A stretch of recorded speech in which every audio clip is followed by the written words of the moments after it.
This is a video about free speech, that is the ability to express one's opinions and ideas without fear of censorship or retaliation. Free speech is considered a fundamental human right and is enshrined in many national and international laws and conventions. The concept of free speech has a long and complex history, and its interpretation and implementation vary across different societies and cultures. Some people believe that free speech should be absolute, while others argue that it should be limited to protect other important values such as public safety or the dignity of individuals and groups. In recent years, the debate over free speech has become increasingly polarized, with some arguing that it is under threat from so-called cancel culture, while others maintain that certain types of speech, such as hate speech or misinformation, should be restricted. Regardless of where one stands on these issues, it is clear that free speech plays a critical role in democratic societies, allowing for the open exchange of ideas and the flourishing of diverse perspectives. On today's video we are going to discuss the negative topics about it, because while free speech is generally considered a fundamental right that is critical to a functioning democracy, there are also some negative issues associated with it.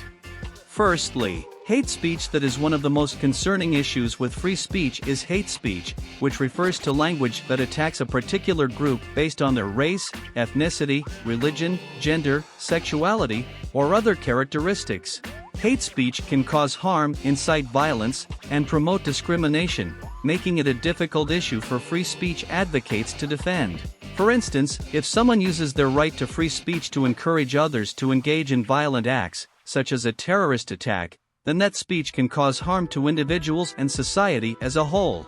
In such cases, restricting that speech may be necessary to protect public safety and prevent harm. Or if someone were to use their right to free speech to express extreme racist or anti-Semitic views, this could be seen as a direct attack on members of those communities, leading to harm and discrimination. Secondly, another negative issue associated with free speech is the spread of misinformation.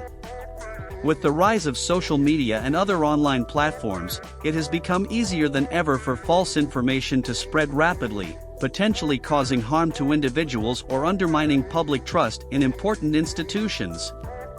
Moreover, free speech can also be used as a tool for harassment, particularly online. The anonymity provided by the internet can embolden people to engage in abusive behavior, including stalking, threats, and other forms of harassment. Finally, free speech can also be used to incite violence or other illegal activities.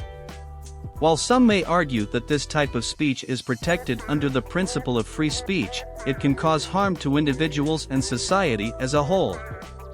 As such, it remains a controversial issue with no easy answers. In general, the restriction of free speech should be a last resort and should only be implemented in extreme cases where there is a clear and present danger to public safety or individual rights. The principle of free speech is an important one, but it must be balanced against other important values such as safety and the prevention of harm.